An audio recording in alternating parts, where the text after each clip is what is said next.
Hey guys, this will be V16 for the 50's Goldtop Les Paul replica using Stuart McDonald templates. And couldn't have made it this far without the templates. I have an absolute ton of ground to cover, and we're going to transition from the body to starting the neck. So let's just dive right in with a weight analysis, and we'll do a tap tone analysis and get that annoying crap out of the way. And then we'll talk about binding and just you name it. In other words, order of operations, because when you get at this point, you got to be real careful that you don't get excited and glue the neck in prematurely, and you'll end up doing all of your neck work while it's connected to the body when you should have just done the neck in component form. Okay, let me check the time.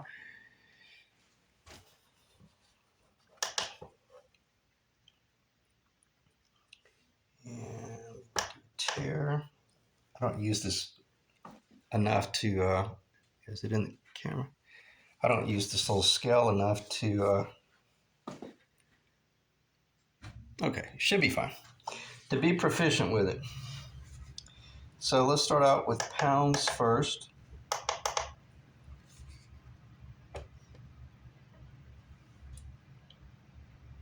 £5.482 and 2,486 grams. So we're under 5.5 pounds right now with binding. The only thing, it will get this little shelf route right here, and it will get the little shelf route right here to receive the control cavity covers. And every little gram adds up. And then there'll be a considerable amount of material removed right here and here. So I say that to say this, very, very conservatively, we're going to be probably under 5.5 pounds even after this thing is clear coated. Okay, so that's exceptional news. Very light guitar.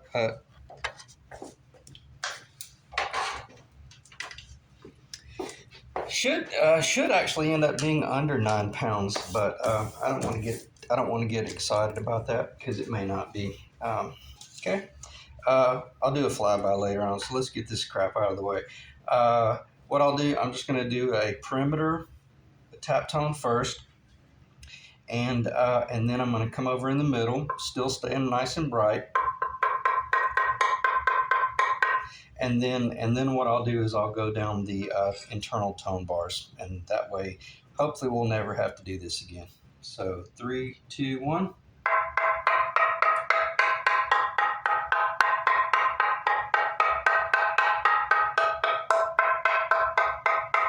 All right, let's go down. Let's just do the middle.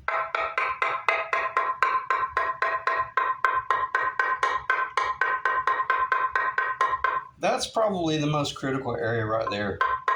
And it's staying really nice and bright. Now let's do the tone bars.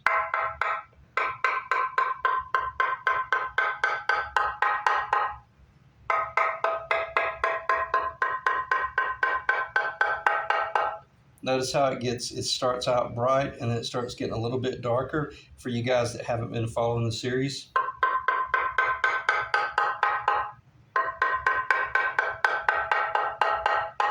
Okay, so got a nice guitar. Sounds really good. I'm very happy with it.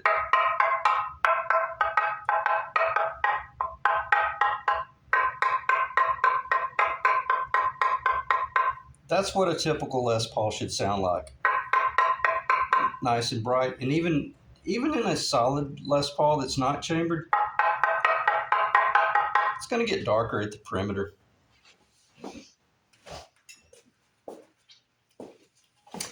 Okay, let's do a little bit of a flyby.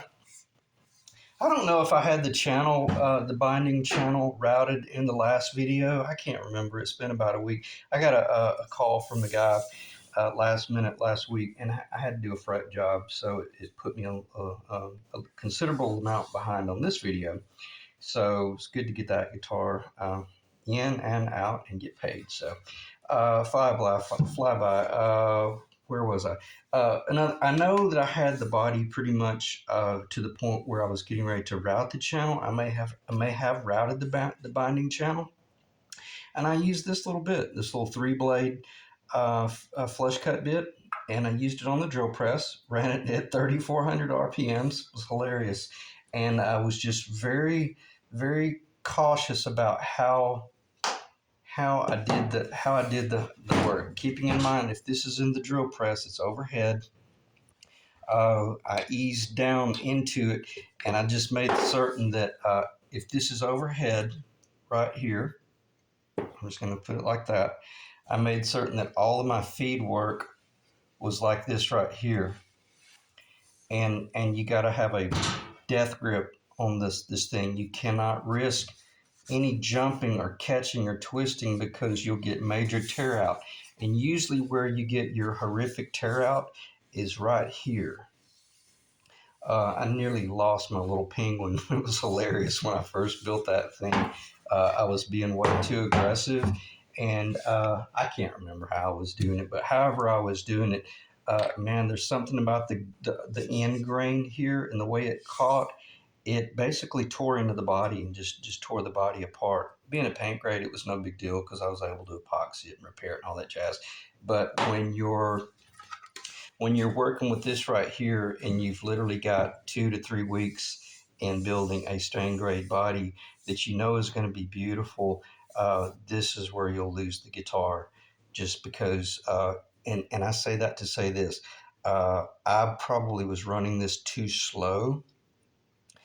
Should be running closer to 15,000, 20,000 RPMs, but I just knew where to watch it. Okay, so I'm gonna stop talking about that because that's hypothetical stuff.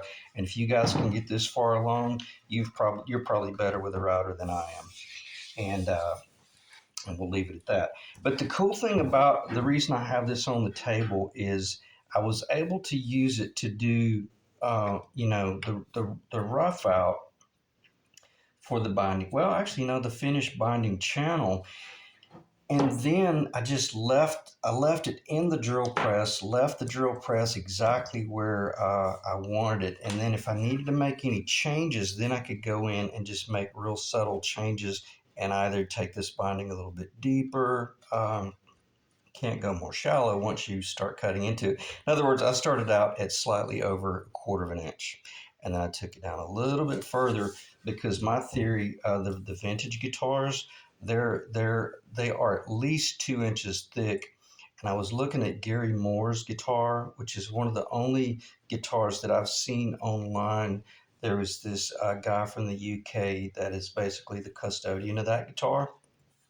And I feel really confident that that guitar is authentic. And when you really look at that guitar, I see a very wide binding. It's not a quarter of an inch. It's over a quarter of an inch. So the binding that I have right here, it's 5/16 of an inch thick. So imagine if we were doing a Les Paul custom, and I'm going to try not to go off a hypothetical tangent here, but uh, if this body was 1 7/8 of an inch, and then you came in with a quarter-inch binding and a quarter-inch binding, or possibly wider binding, you would end up with a racing stripe in the middle. And that's where you have to be real careful about scale. And that's why I wanted to do the last video and discuss.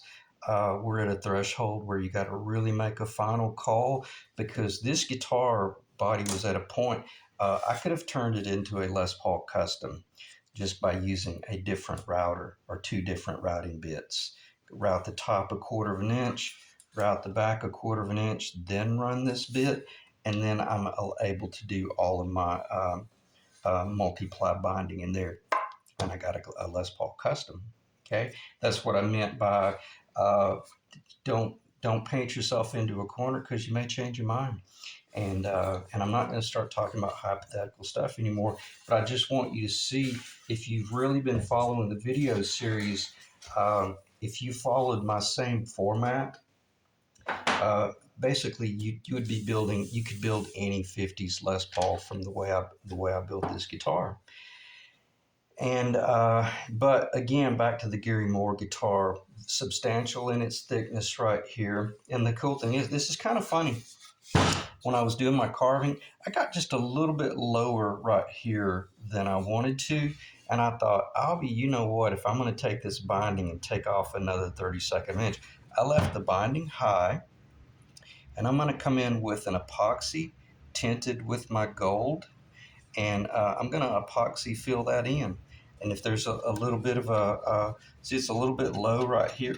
I'm talking splitting hairs, but rather than taking the binding down and losing that vintage real fat binding, I'm going to bring it up a little bit. And then there's a little bit of a shelf here, but by the time I shoot all of my gold nitro, that should level out nicely. And then right there at the last, uh, even after the gold is done, I'll put this back on the drill press. I will chuck this back up, and then rather than taking a razor blade and trying to scrape the binding, I'll just run this bit. Let me try to keep my arm out of the way. I'll just run this bit around the top and just kind of kiss the top of that binding and take any of the gold paint off. And that will guarantee my depth and everything.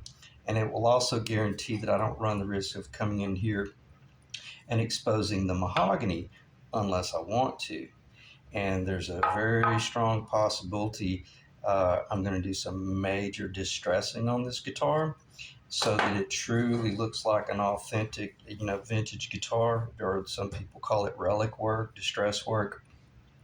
But I've got some beautiful mahogany right in this area right here, but I got that butcher block crap going on right there, which is just, it is what it is. But nonetheless, it might be kind of cool to expose some of this mahogany to reveal what is in fact below the surface of the gold. So, because if you just shoot it all gold and it's shiny and pretty, you really didn't achieve anything other than what you could have just bought at your local secondhand music store and/or pawn shop, a really nice gold top that might be hanging on the shelf for, $3,000, or I don't know, pick your number, whatever they're selling for. All right, and now I'm digressing. Let me check the time. 12 minutes. Maybe I'm not digressing too much, because that binding, there's a lot going on there. Eric and I talked about this. This is not vintage correct, the way it's real thick, but he and I both agreed that this is going to get much more carving done right here. This is going to get much more subtle, and you could have come in. I'm going to flip this over and just humor me here, but you could have come in like this right here on an angle, and you could have done some funky work like that. But I've done that before and it looks okay, but this is much more crisp and clean and beautiful. And also, the cool thing about doing stuff like this and doing this um, double adjustable truss rod, this guarantees that no one could ever take this guitar and claim that it's an authentic 1957 Gibson Les Paul and rip someone off. And I think Ace Frehley was the first guy that really got taken to the cleaners on a vintage guitar that he thought was vintage. So when you engineer little things like that into your project, you guarantee that no one can get taken advantage of. So again, the reason I like to label these videos, we're building a replica per StewMac templates. I don't get in trouble with the major manufacturers either. So anyway, am I digressing? I don't think so, because that's just general conversation that we need to consider when we're building these guitars. And quite frankly, it's really beautiful too. It'll get about a 32nd of an inch, if almost close to a 16th of an inch, possibly right there taken out. So it'll be much more subtle. Okay. All right, so I did a tap tone test. I did a weight analysis. We're at 14 minutes and some change. I don't want us to be bouncing back and forth from the neck and the body. So let me just look at the body here for a second and really ask myself, am I through talking about the body? And no, actually I'm not. Let's talk about neck fitment. We'll talk about this stuff later on as I go into the neck. But by using the templates, the StewMac templates, all this was pretty much engineered right out of the gate. I'm not kidding you. I have not done that yet. I did do a little bit of, I haven't pushed it down that far. But that shows you just what an incredible fitment I've got going on. And why? Because the templates, using the templates. Okay. And if you use your templates, you don't have to think when it comes to certain areas, because there's so many variables that you want to be considering when you're building these guitars. Just that's what I meant by, I paid a lot for those templates. They're engineered. I'm going to trust them. And I'm going to digress here a little bit and show you. Hopefully it'll show up. Let me get behind the camera. I need a pointer.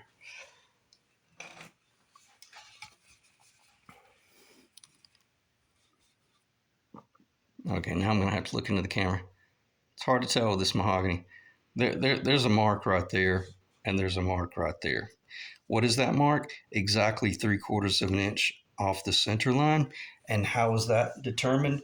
By sanding this ever so slightly, dropping this in, and putting a straight edge, just laying the straight edge along the tenon, making the mark, laying along. See, I'm not trying to push down to the body.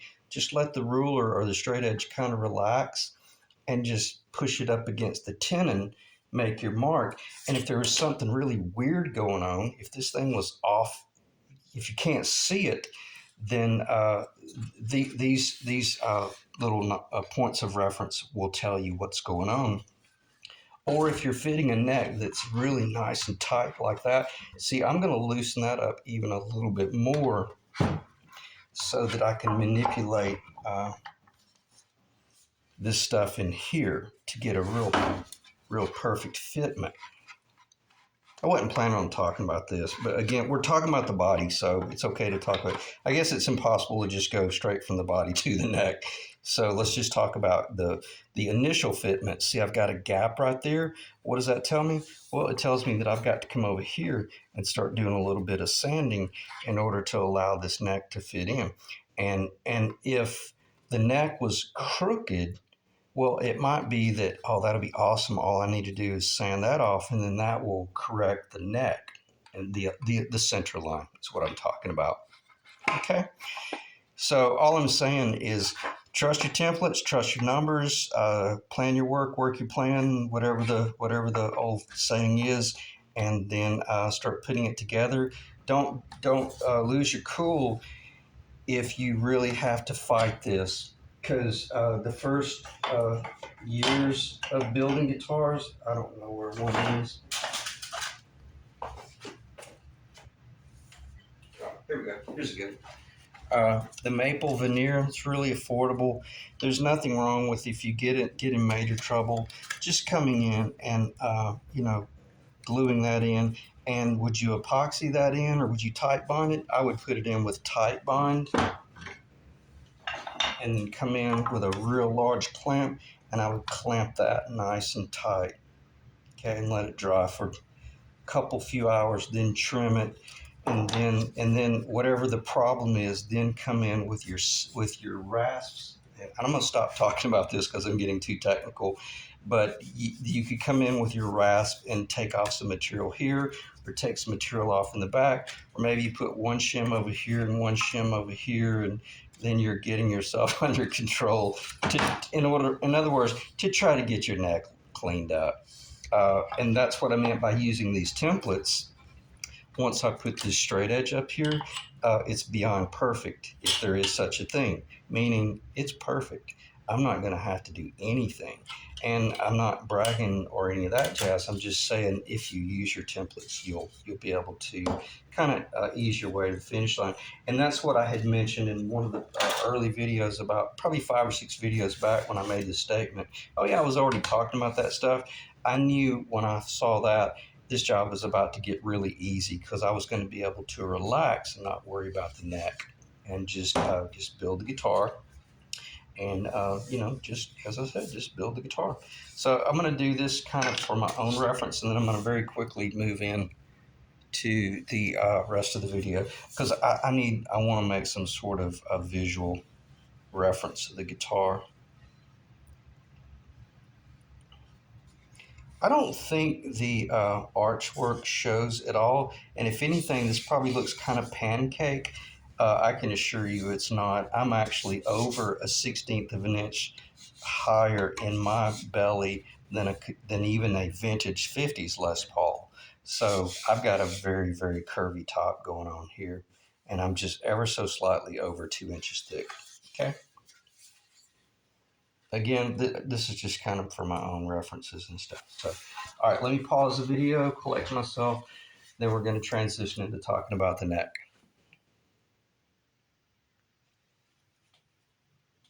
Okay, let's dive back in. I've literally been standing here for about 10 minutes trying to figure out how to cover all of this ground, but it's virtually impossible. So all I'll do is hopefully this will pick up in the camera, and I'll just discuss things that I'm considering when I'm roughing out my material, building my necks. Um, Put a lot of thought into the annular rings, and you'll end up with a beautiful neck. Even though this is a two-piece neck, it's going to be really pretty once it goes together. The only problem with this neck is it is definitely it, it may be from the same country, but it's not from the same tree. Okay, so I definitely will be doing some faux work here in order with the stains in order to get it to come together. So from the very front end, you're dealing with things like this, considering what you want to use and how you want to use it. The next thing after you've roughed out your neck, and I'm not going to spend any time talking about how I did that at all. I will later on, but for the most part, when I did it with a 1 inch router bit, and then there was a lot of mass left right here. If you don't go ahead and do some of this initial shaping, you won't be able to read the grain. You won't be able to come in here and wet it with something and look at what's going on with the grain, especially on the player's side. It's so important that you think about these things, and then you follow through, and in order to, once you glue this little ear on, so that even though it's a very subtle headstock, once this thing gets clear coated, uh, let me see if I can do this without it taking forever, but also not spilling acetone all over the table.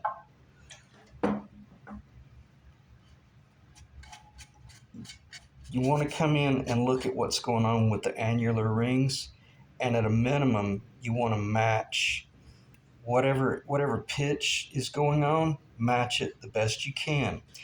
You're not going to be able to match the ear identical to this, because this was in this board basically right here.